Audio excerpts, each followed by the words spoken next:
अस्सलाम वालेकुम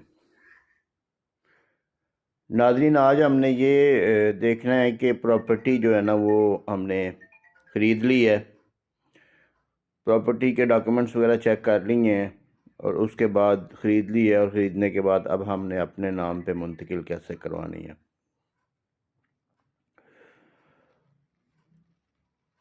इस वक्त पाकिस्तान में जितने भी कवानीन, कायदे, रूल्स, रेगुलेशंस मौजूद हैं, उनमें सबसे बेहतरीन तरीका ये है कि प्रॉपर्टी जब भी आप ख़रीदें तो उसको अपने नाम पे रजिस्ट्री करवाएं। बदरिया रजिस्टर्ड सेल डीड जो है ना वो उसको रजिस्टर्ड करवा के अपने नाम पे ट्रांसफ़र करवाएं।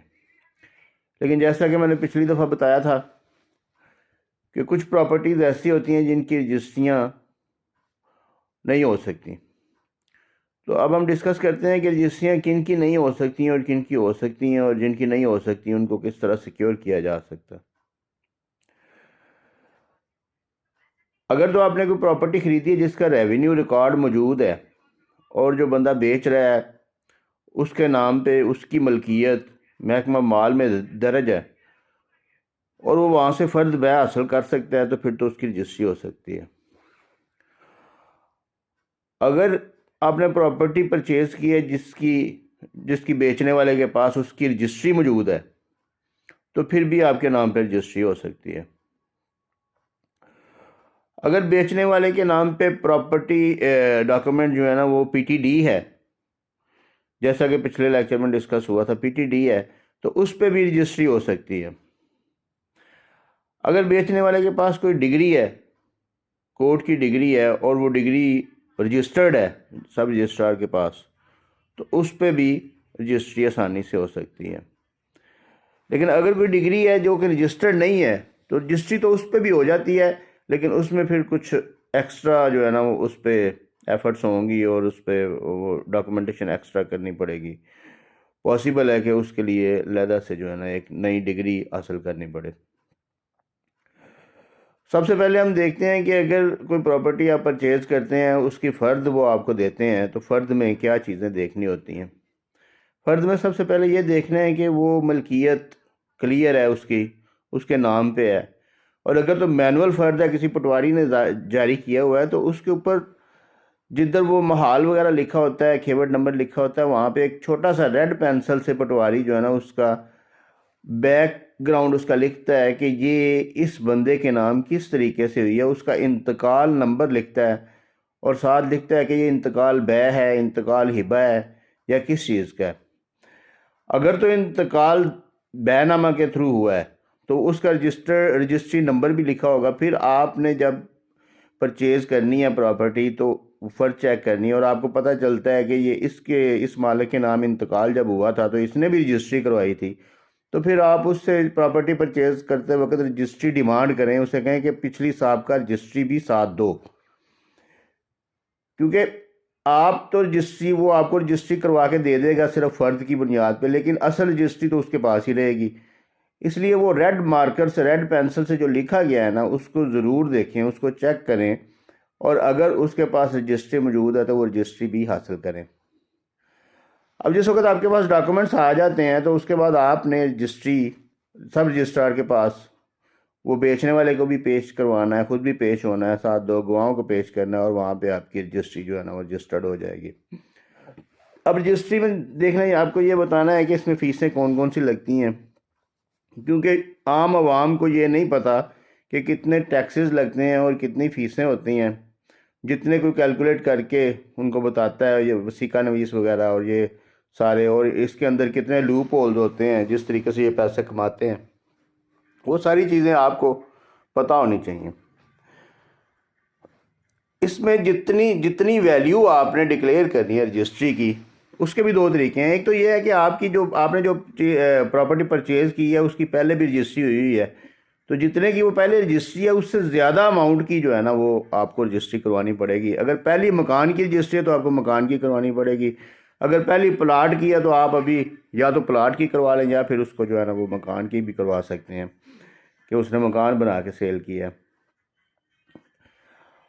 उसके बाद आपने इसकी अगर आपको वैल्यू का नहीं इलम, अगर पटवारी ने भी अपनी फ़र्द के ऊपर उसकी वैल्यू नहीं लगाई, और अगर आप उसकी फ़र्ज जो है कंप्यूटर सेंटर से हासिल किया लेकिन उसके ऊपर उसकी वैल्यूएशन नहीं है, तो आप इंटरनेट से या सब रजिस्ट्रार के पास जाके उसकी वैल्यू मालूम कर सकते हैं। इंटरनेट पे आप DC valuation stamp EAS dot stamp duty वो गूगल पे सर्च करें, डीसी वैल्यूएशन लिख के, तो वो सामने पेज आ जाएगा। वहाँ पे आप वो डिस्ट्रिक्ट और उसका खाता खेवट खतूनी वगैरह लिख के आप पर मरला रेट उसका निकाल सकते हैं और उसके बाद उसकी वैल्यूएशन कैलकुलेट कर सकते हैं।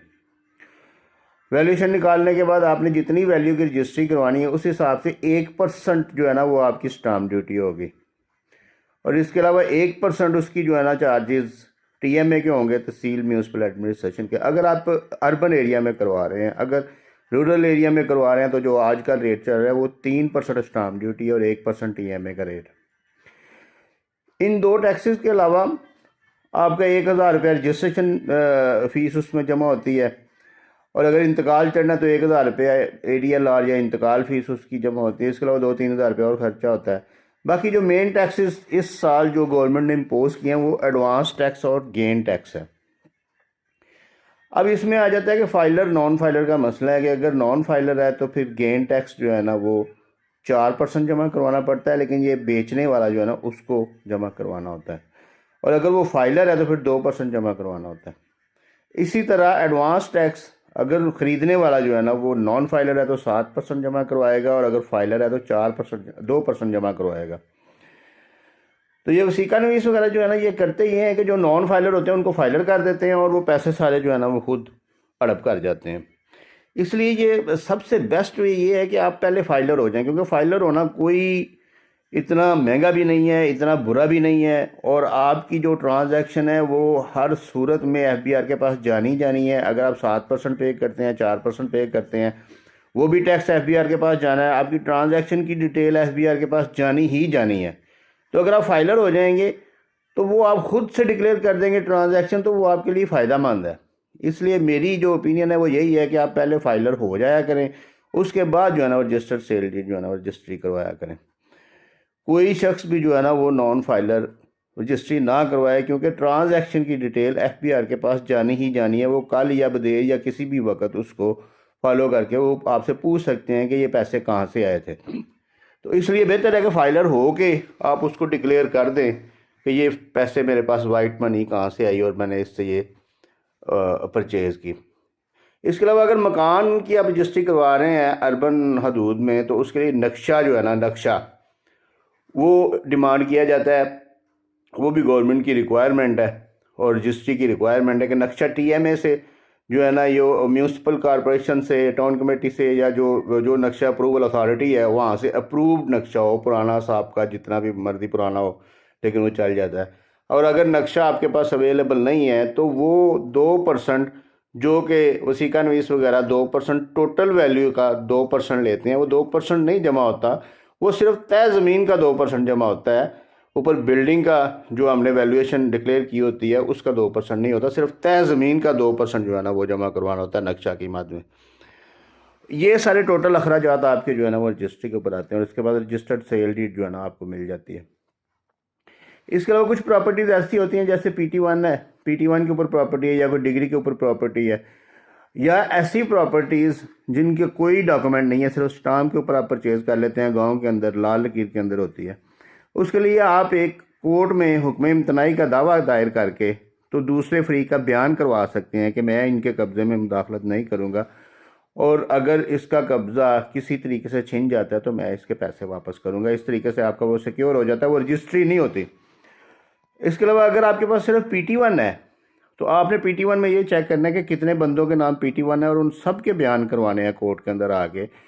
उसकी डिक्लेरेशन लेके भी उसको आप रजिस्ट्री करवा सकते हैं। उसमें तकमील मुआहदा में जाके भी आप उसमें रजिस्ट्री करवा सकते हैं। पार्टीशन सूट करके एक बंदे के नाम वो खानगी तकसीम करके, दस्तावेज़ खानगी तकसीम तैयार करके, उसमें कोर्ट डिग्री लेके उसको दस्तावेज़ खानगी तकसीम को रजिस्टर्ड करवा के उसके बाद उसकी रजिस्ट्री आप करवा सकते हैं। तो ये सारी बातें हैं जो आज आपको समझानी थी कि रजिस्ट्री करवाते वक्त आपने बड़ा मोहतात होके और तमाम मलकियत को, उसकी ऑनरशिप को, उसकी प्रॉपर्टी की ऑनरशिप को चेक करके और रजिस्ट्री की फ़ीसें वगैरह सारी डिटरमिन करके उसके बाद आपने ये ट्रांजैक्शन करनी है। बहुत शुक्रिया।